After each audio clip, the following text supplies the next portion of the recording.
So we read that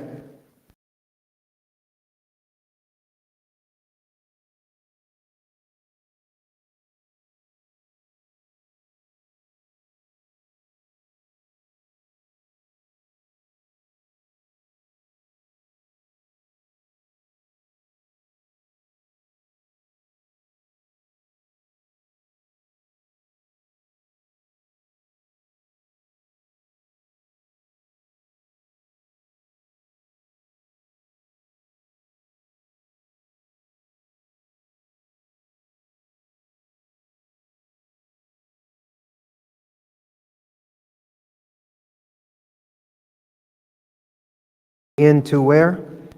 Into heaven. Now, it said he shall so come. Now, when he went to heaven, did he just float around somewhere in heaven? Did he go to a specific place? Where? All right.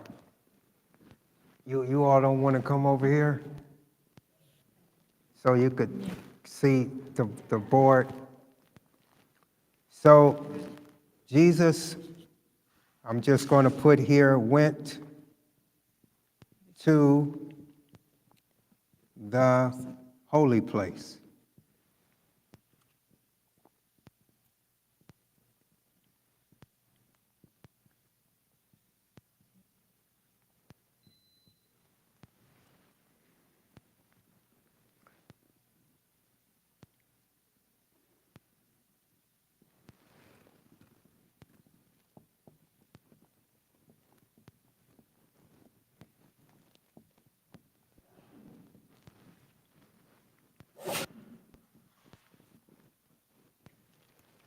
Holy place of the heavenly sanctuary, right? So you all see the sequence. I want you to really keep that in mind from Matthew 27. There was an earthquake at the death of Christ, and then when he rose, there was a resurrection of the saints, it said. And then the angels said, "Why stand ye gazing up into heaven? This same Jesus which is taken up from you into heaven shall so come in like manner." And so he went holy place of the heavenly sanctuary. Now let's go to Daniel chapter 7. Daniel chapter 7.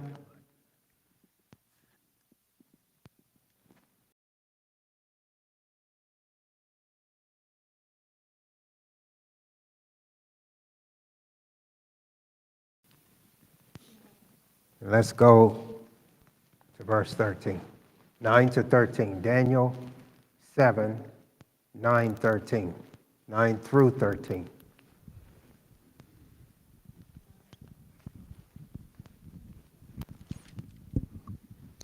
And 9 to 13, I The beheld. purple one.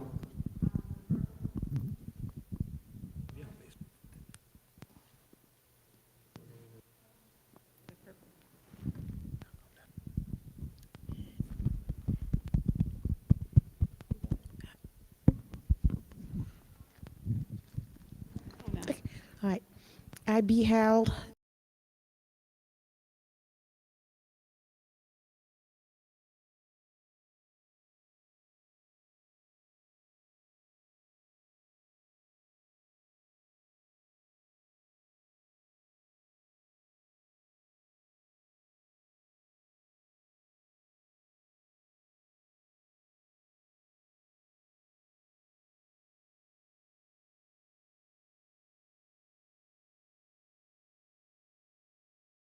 times 10,000 stood before him. The judgment was set, and the books were opened. I beheld then, because of the voice of the great words which the horn spake.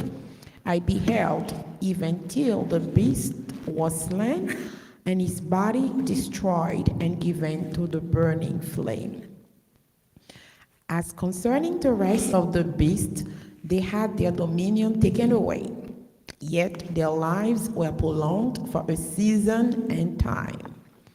I saw in the night visions, and behold, one like the Son of Man came with the clouds of heaven, and came to the Ancient of Days, and they brought him near before him. All right. So going back to verse 7, a lot we can gather from these verses, but going back to not verse 7, verse 9, it says, I beheld till the thrones were cast down. Now, this word cast down, when it comes to thrones, what does thrones with an S, cast down mean? What is going on here?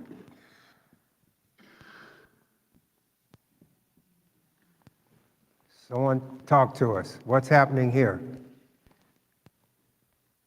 Well, let's back up a little bit, because you all said that what we read in Acts chapter 1, when the angel said, this same Jesus which was taken from you into heaven, you all said he went to the holy place in the heavenly sanctuary.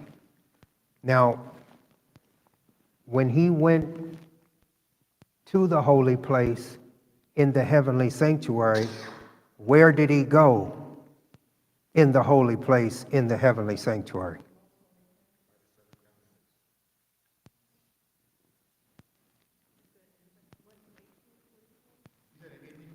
No, no, no. Okay. Acts chapter 1. Yes.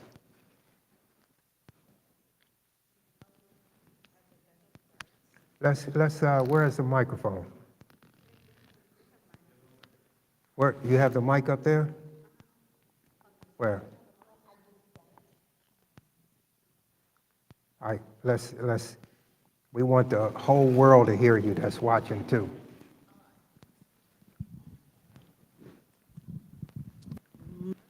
Read back in Matthew when Christ died and the veil was torn.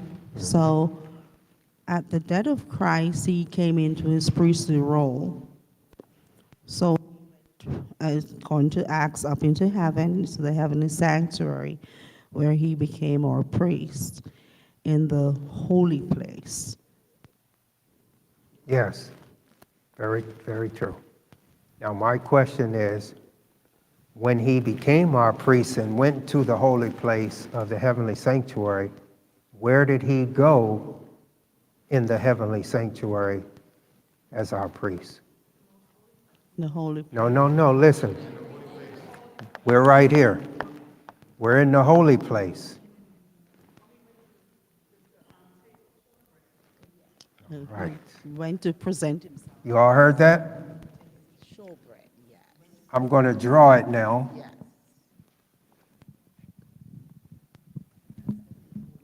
So this is the holy. This is the most holy. So what articles of furniture is in the holy place? Okay, so here we have candlesticks. What's right here?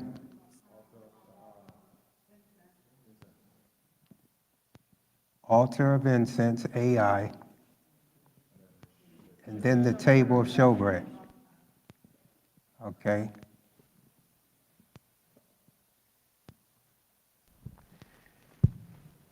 So, when Jesus went to the holy place, he went right here. That's the table of showbread, right?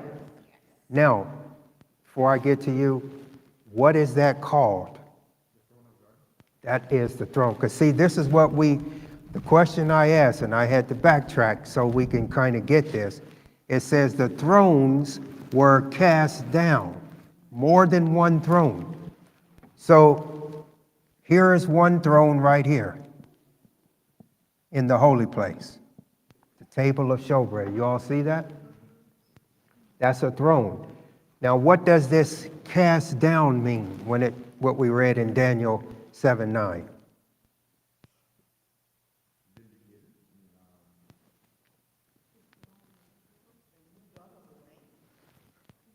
Close. Very close. But what it's saying here when it says, I beheld till the thrones were cast down, this means they were placed. So this throne, now notice, here's a big clue. Look at verse 9 again. Look at the last part of verse 9. Someone read verse 9 again and read where it says, and the hair of his head. Start right there. The hair of his head.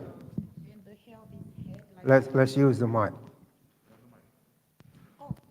It says the end of, okay, it says, I beheld till the thrones were cast down, and the Ancient of Days did sit, whose garment was white as snow, and the hair of his head like the pure wool. Okay, now listen to the description of his throne. Listen at what it says. His throne was like the fiery flame, and his wheels as burning fire. So what does this throne have on it? It has wheels. That means that this throne can do what? It can move. That's why it says the thrones were placed. That means from one place to another. The throne was going to move.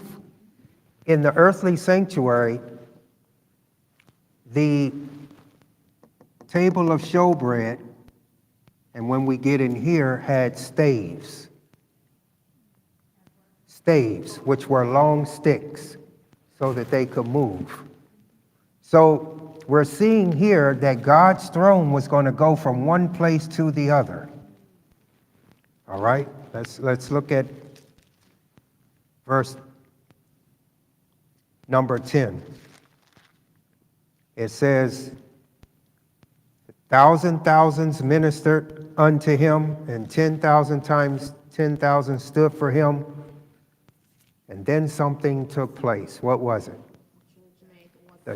The judgment was set, and the books were open. Now, we're not going to go deep into this, but we believe that that judgment began October 22nd, 1844.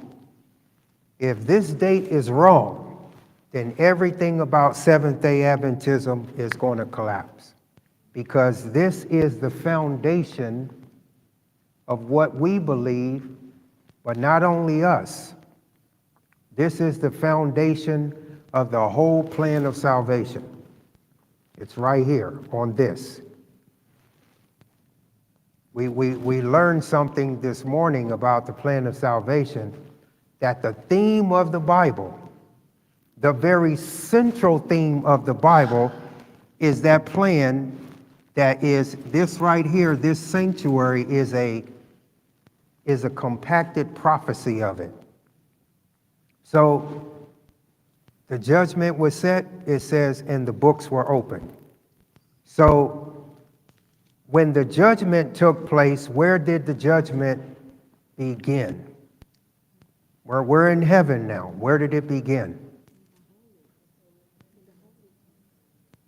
In the holy place? Because remember, the thrones were cast down or placed, or I'm going to just put, they were moved. So the throne moved. It began in the most holy place, because the Ancient of Days, who is the Ancient of Days? The Ancient of Days is God the Father, right? So God the Father got up and he moved, and who followed him? Jesus followed him, and he followed him here to the most holy place. That's something happened, that article of furniture. Let's go to Revelation. Yes. Where's that microphone?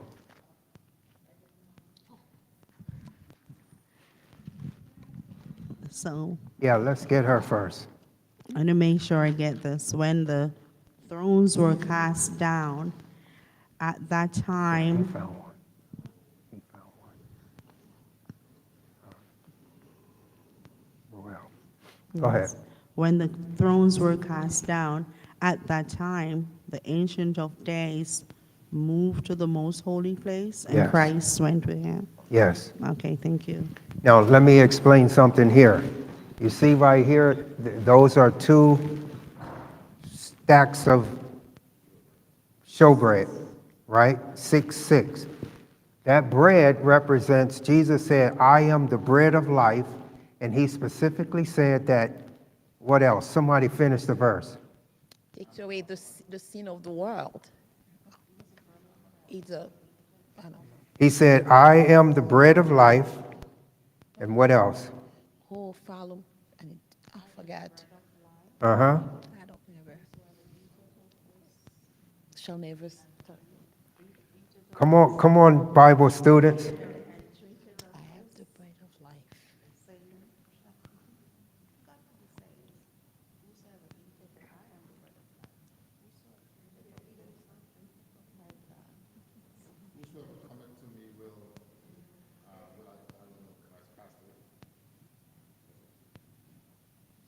I am the.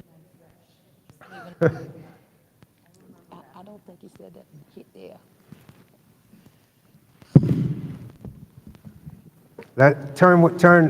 Before we go to Revelation 11, let's go to John 6. Let's start at 33.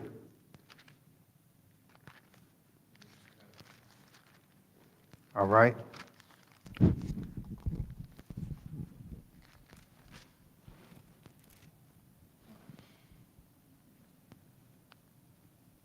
Start at You want 32. 32, right? I just about to say. Yeah, go to All right. 32. So then Jesus said unto them, Verily, verily, I say unto you, Moses gave you not that bread from heaven, but my Father giveth you the true bread from heaven. Now, For where the- did the bread come from? heaven, All right. from the Father. All right. All right. For the bread of God is he which cometh down from heaven, and giveth life unto the world. All right. That's it. You can stop there. So the bread represents who? And where did he say he came from? He said he came. Look, here's the word. He said, is he which cometh, what's the next word? Come down. So this bread that was already in heaven came down. So this is the Father and the Son right here represented as the bread of life. And the bread came down in the form of the Son. Came down. And so going to the judgment in the most holy place, God the Father got up from his throne, and then Christ followed him. And then they went to another throne. That's why it says, I beheld till the thrones were cast down or placed or moved. One moved to the other. I have a question. Yes. I'm very happy that I'm here today because I never I thought the Father was always in the most holy. And I think that's what many of the evangelical believe. That's why they keep on saying, but Jesus went to the Father. Yeah. So that's why a lot of them don't understand 1844, because 1844 is talking about moving from the holy to the most holy. Yes. So I think this is something they need, maybe when we're studying with evangelical, we need to focus on that because that's their main concern, wondering how come Jesus went to the Father. Yes. But they didn't know Jesus went to the holy. Yes. And the Father was there. The Father Exactly. can be everywhere. Yes. So he was there waiting for this process to take place, Exactly. right? And you know that false teaching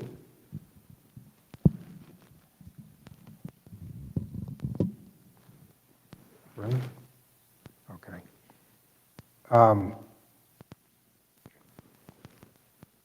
5, you said? All right. So that teaching almost or tried to creep into Adventism.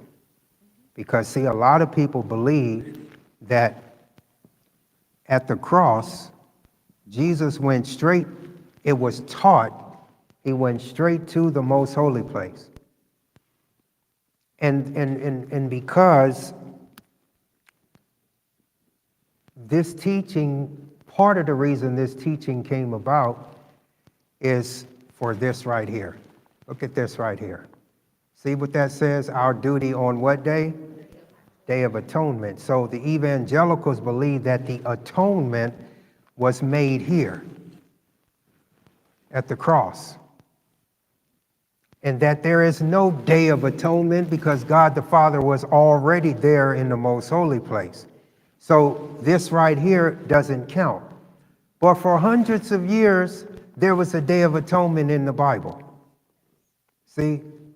And that was, we're told, a type or a symbol of what Christ was going to actually do when he came down, and then he died, resurrected, and then he went to the holy place, and then one day he went to the most holy place, just like they did on earth. Before I get your hand, Sister Sylvia, and then you, let's read this statement. It says, now, while our great high priest is making the atonement for us, we should seek to become perfect in Christ. This is what was being said this morning in Sabbath school. Not even by a thought. This is how perfect Christ wants us to become. Not even by a thought could our Savior be brought to yield to the power of temptation.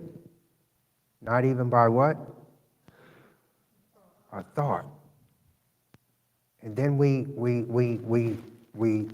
heard in the divine hour, and I try to imagine this sometimes, that a race of people, their thoughts were only evil continually.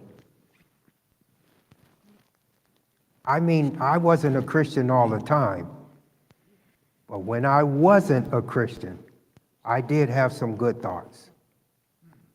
I did think good. I did good.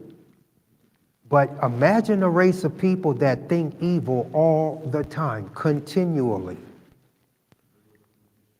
Yes, that's why it says that the wickedness of man was great in the earth. The word great is giving us an idea of how much. The quantity of wickedness in the earth at that time was just from earth to heaven. It had reached to heaven. It was so great. Not even by a thought. Satan finds in human hearts some point where he can gain a foothold. Some sinful desire is cherished, by means of which his temptations assert their power. But Christ declared of himself, the prince of this world cometh and hath nothing in me. Satan could find nothing in the Son of God that would enable him to gain the victory. He had kept his Father's commandments, and there was no sin in him that Satan could use to his advantage. Now listen at this. This is the condition in which those must be found who shall stand in the time of trouble. It is in this life that we are to separate sin from us through faith in the atoning blood of Christ. Through faith in the atoning blood, you see that word? Atoning blood that was shed right here. The blood that was shed here, brothers and sisters, is to give us that condition as we go into the most holy place on the Day of Atonement, where the thoughts, the channel of our thinking is perfect. Now, can God produce such a people? This is the condition. This is not something you are today and tomorrow is gone. It's a condition. It's something that stays continually. Who will pass or stand, it says in the time of trouble. Now, The time of trouble is after this right here. Jesus went in the most holy place after the Father went first. He followed him.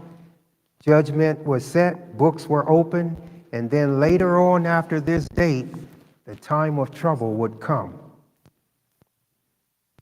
Are we to wait until the time of trouble to be in this condition? Let me just get your hands, Sylvia, and then you, my brother. Cast means, Cast, yeah. yeah, It just place. means to cast down, It means to place. place, The okay. thrones were placed or moved. Okay. So I was trying to debate, right, well, but I should bring this up or not, right? And I wanted to see how, because you said, oh, when Jesus Christ died, he went back to the showbread, right? I didn't say he went back. You said you No, I said this is where he went went. to the holy place, Yeah, right? To the throne, like where the showbread is, right? right. So now, then my mind went to Revelation chapter 1, when John said, oh, I turned to see the voice that spake to me, and being turned, I saw seven golden candlesticks, right? And in the midst of the 7 golden candlesticks, one like the Son of Man, clothed with the garment down to the foot. So now, I'm trying to reconcile those two things. Like, okay, he went to the showbread, but then John said he saw him at the candlesticks. Was it after, or how do you reconcile both of those? Where is the candlesticks? It's in a holy place. That's what John saw. But I don't think, okay. Yeah, see, he saw him right here in this apartment in the holy place. He just saw him. And when you think about it, John saw Jesus at that particular instrument to let the churches know who is in the center. Where did he say he saw him? In the what? No. Where did he see him? In the midst. What does the 7 golden candlesticks represent? One of the things, the 7 churches. And who is in the center of the 7 churches? Christ is. And that's what he wanted to portray to us. I'm right there. I'm in the center of the church. He is the center of everything. This whole service, he's the center of. So because he saw him right there doesn't mean that this is not where he went. Yes.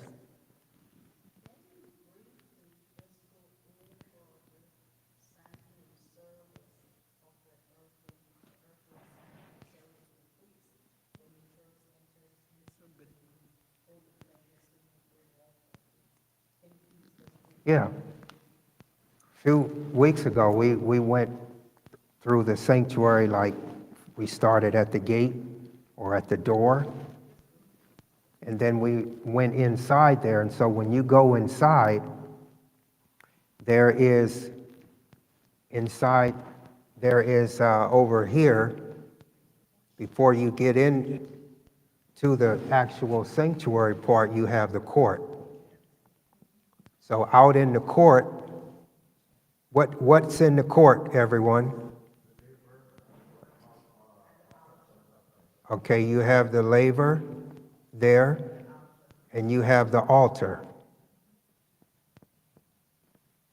And so the sinner would come inside the court, and he would tie his animal or her animal right there, and then confess their sins on that animal, transferring the sins from themselves to the sacrifice. And then the priest would take a cup and then take that blood in here and sprinkle it before this veil every day. Sprinkle that blood from the animal right here, and it stayed there until when? Until the Day of Atonement. And on the Day of Atonement, all the sins that was on this curtain, what happened to it? It was cleansed.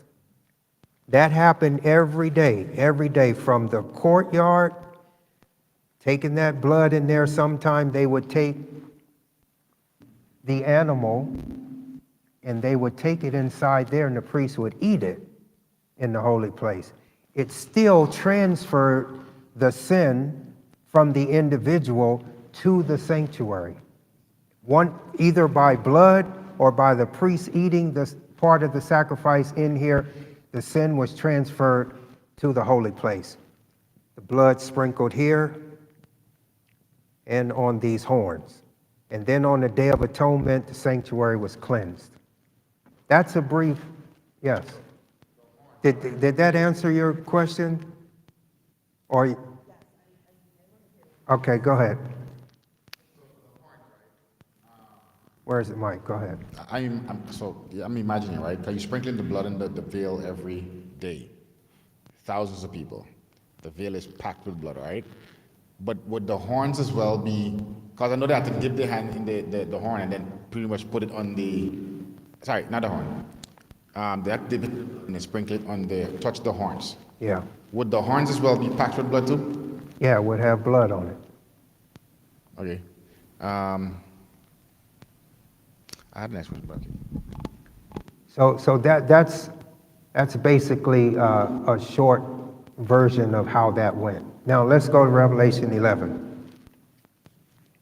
And we don't have a lot of time, but we're going to get as much as we can in about 20 minutes. Revelation 11. So we got the picture. I'm trying to circle back. Matthew 27, we saw when Jesus died, there was an earthquake at his death, and then there was a resurrection. Jesus resurrected, and saints resurrected with him. Then the angel said, "This same Jesus which is taken up from you into heaven shall so come." He went into the holy place and sat on the throne with the Father. Then, October 22nd, 1844, Father got up, Christ followed him into the most holy place. Here we are on the Day of Atonement. This is what we need to seek to become during the judgment hour. So Revelation 11, someone read verse 19.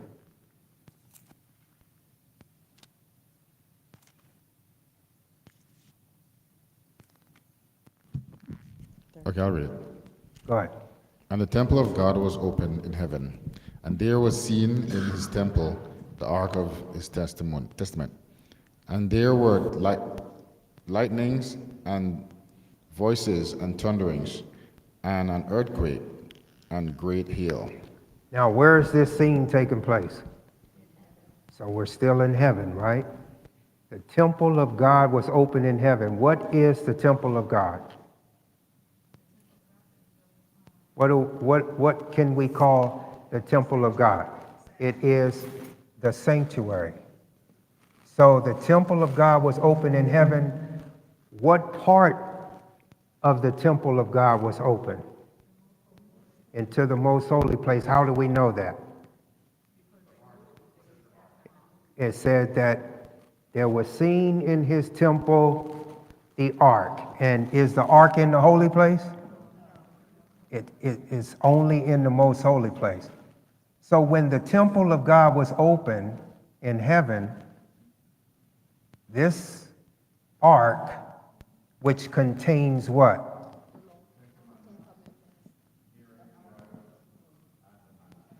Well, what's the most important thing in the ark? The Ten Commandments. There was seen in his temple the ark. Now, for our Sunday keeping brothers and sisters, do you think that what was seen in that ark, let me move this down, move it down. Do you think that what was seen in this ark, God wanted Sunday keepers to see? Why?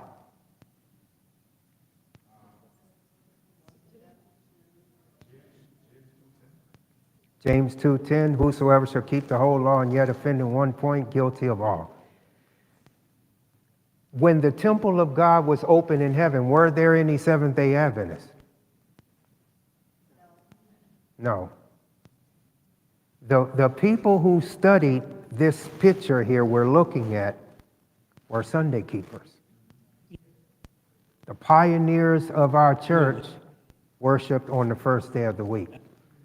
So when the temple of God was open in heaven, they saw what was in that ark, and they began to see that they were in error in keeping the first day of the week. God showed them that because the temple of God was open. And it says there was seen. And what they saw in there was light that they did not have. And that light was on the Sabbath. Now, I'm going to give a name that we're all familiar with. Ellen White.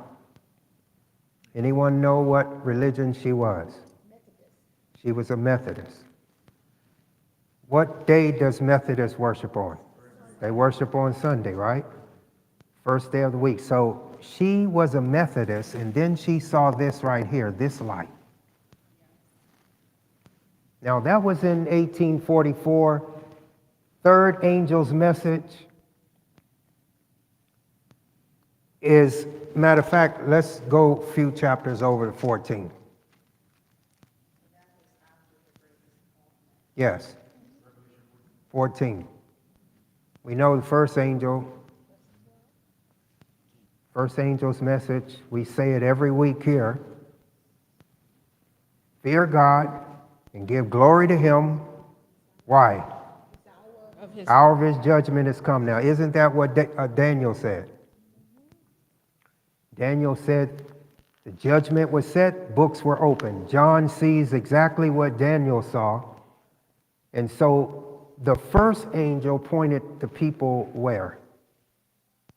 Where did the first angel that says, fear God and give glory to him for the hour of his judgment has come? Pointed them to the most holy place. And listen at this, it says, and worship. The first angel talked about worship. When the temple of God was open in heaven, God, this is very important to God. Worship is very important to God. And how should I say this? God demands our worship, but in such a loving way. Not like I am God and you're supposed to worship me, but it is like that. You agree? He demands it, he commands it, but in such a loving way. And now we're coming to a point in history where God sees nearly the whole race not doing this right here. And so in the gospel that he said was going to go to all the world, he put right in that gospel something about worship. First angel, point people right to the most holy place, right to where the open temple is, so that people can see that God wants us to worship him because he deserves our worship. He made us so that we can worship him. Then we get down to the third angel's message. And the third angel talks about what's in the temple. Where is the third angel pointing people to?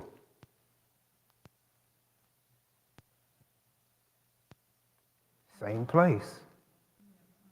Here are they that do what?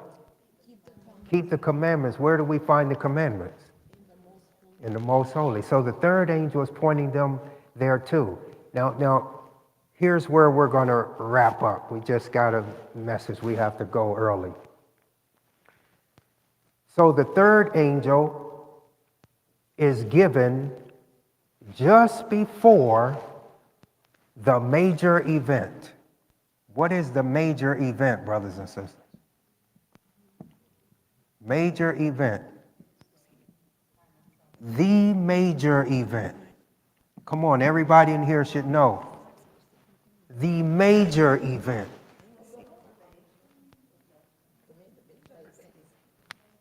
What you say, sister?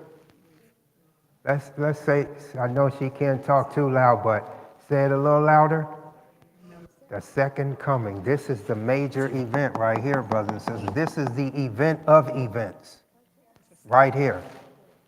The third angel's message comes right before that event, and that angel points people where the ark is. Inside is the Ten Commandments. In the heart of what's in the ark, it talks about worship. Now, think about this. Do we all know how to keep the Sabbath? You think it's important? See, light on the Sabbath came from that temple for a reason, brothers and sisters. I want us to go to, I'm not going to go to Exodus 20 because we know that, something we say also. Let's go to Isaiah 58. Exodus 20, the Bible says, remember the Sabbath day, and this is the part about this commandment I think we overlook. It says, remember the Sabbath day. What's the rest of the sentence? To do what? Remember the Sabbath day to keep it holy. That tells me that the day is already holy. God is telling us, keep it holy. Now, in order to do that, we have to know how. Let's look at something. Isaiah 58, someone read verses 12 and 13. 12 through 14, I should say. 12 through 14. Before we read, let me just make this point. So, if we're following right before the major event, the second coming of Christ, the third angel's message taking everybody. This is the last call. This is Noah's message. This is it. Jesus is coming, taking us into the most holy place where the commandments of God are. And in the heart of the commandments is the Sabbath. That light right there. Here's a question. Are there still Methodists out there? Are there still Baptists out there? Yeah, we're in a Baptist church. Pentecostals, Catholics, still Sunday keepers out there, right? Yeah. Ever since the light, the temple was open, ever since right here. Now, do you think God skipped somebody or let somebody get through the cracks that went to their grave since 1844? You think that the messages we read in Revelation 14, 6 to 12, what are those messages called? Yeah, they're the three angels' messages, but what are they called, though? Come on, sister. See, that's my Bible student back there. What are they called? The everlasting gospel. Now, didn't Jesus say before the end come, the gospel will be preached to how many? Does that sound like the gospel will miss anyone?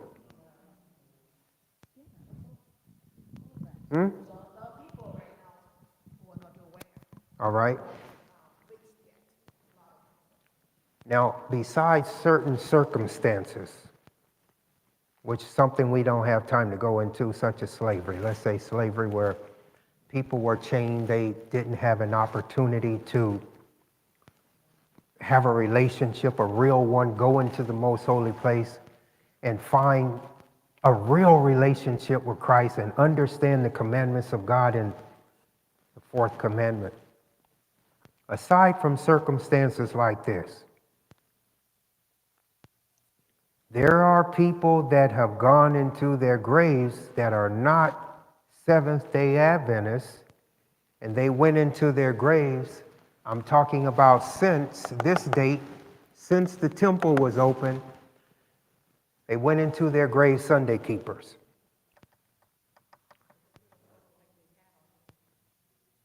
They lived up to the light they had. That's why I asked the question. Yes. Did God miss anyone? Still missing. Hmm? He did. Okay, so there are people that went into their graves Sunday keepers. You think God missed them? My wife was talking to me the other day, a man I used to listen to as a child. And I remember, brother, we went to his church to pass out some Sunday laws. Brother Charles Stanley, you all know him? Now, he's been a preacher long as I've been born. And he recently passed. He died a Sunday keeper. You think he knew about the Sabbath? Yes, he did. He told the world things about the Sabbath. Now, here's where I was going to get to, but we can't because of the time. There's going to be another resurrection of the saints, and I'm not talking about at the major event. Because, see, at the major event, which is the second coming, Jesus, his voice is going to call forth some saints. Huh? We got to go with 5, right? Okay. Because I see them right out there. So the voice of Jesus, now we need to really understand this. The voice of Jesus is going to call some saints, right? But right before the main event, when Christ comes the second time, the voice of the Father is going to call some saints. And they're going to come out of their graves. They're going to come out and be resurrected. Now,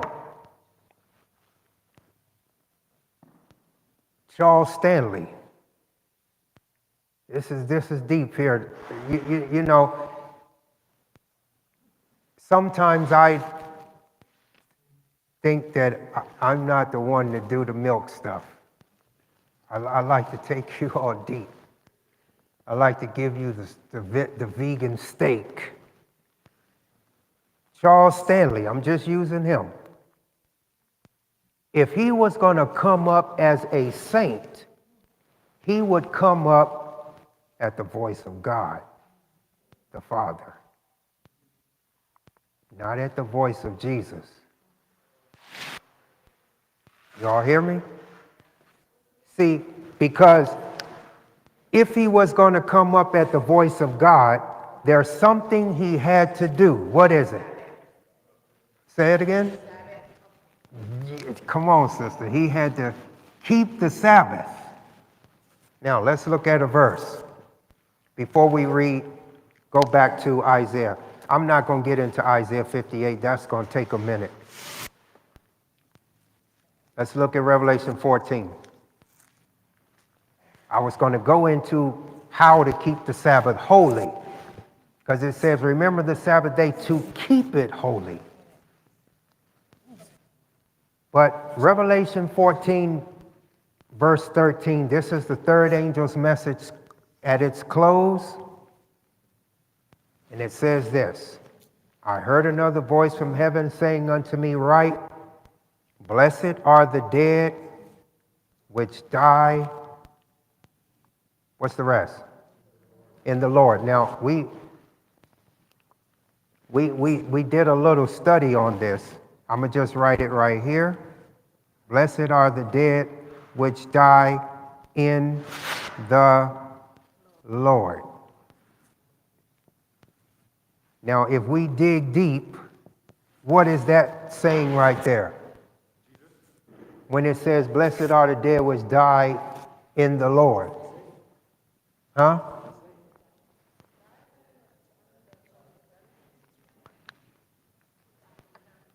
Let's look at a verse. Let's go to Acts.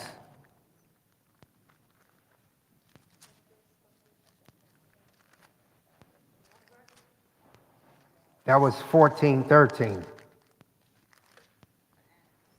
10.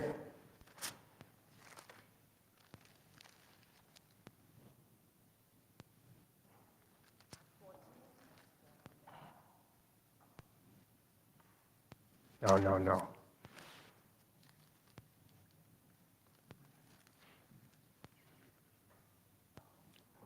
2. Acts 2. Yes. Acts 2. And someone read verse 21 for us. Acts 2:21. Then I'm going to have to shut it down. All right. It shall come to pass.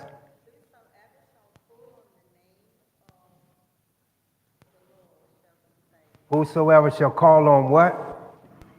The name of the Lord shall be saved. Now, Revelation 14:13 says, blessed are the dead which die in the, what can we put in here? In the Lord. What can we put in there? There's a word we can put in there. We just read it in Acts 2:21. Huh? In the name. Blessed are the dead which die in the name of the Lord. Where do we find the name of the Lord? Where? In the fourth commandment, in the Sabbath. So, the ones that died when the third angel's message was sounding, they're going to come up in a resurrection that they're going to hear the voice of God. And the voice of God is going to call them forth, but they had to have been Sabbath keepers. Next week we'll finish up on this. Yes.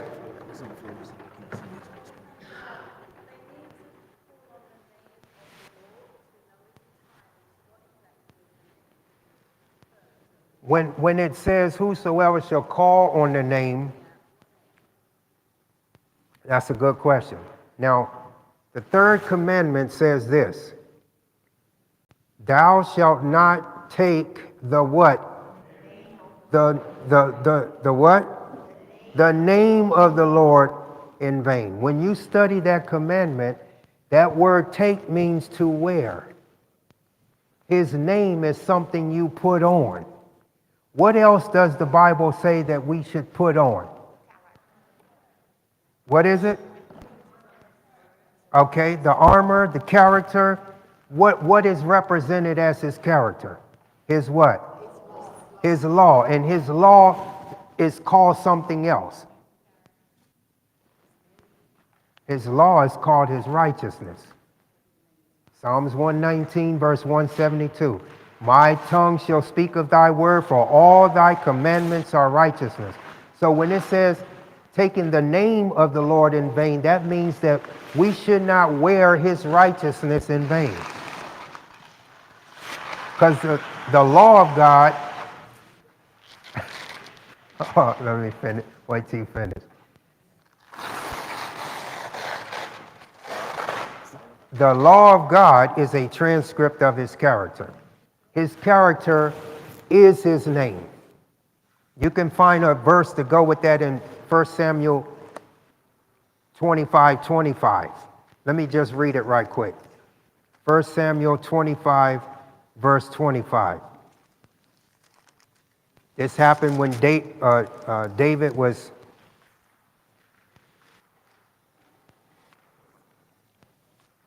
in the wilderness and met Abigail and her husband, and this is what she said.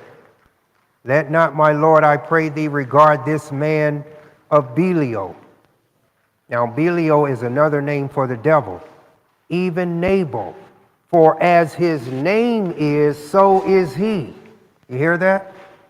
As his name is, so is he. His name and his character was the same. She called him a man of Belial, which is a man of the devil.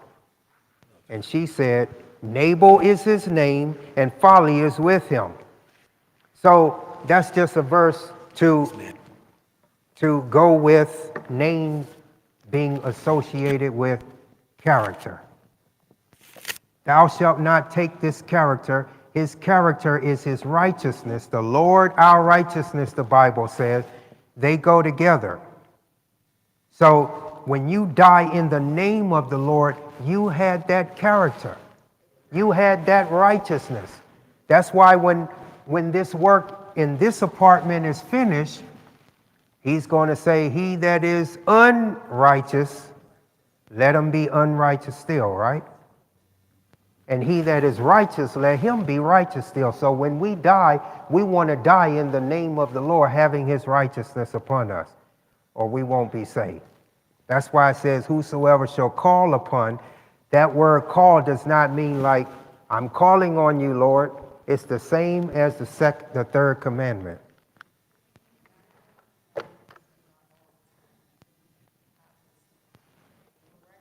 No. No.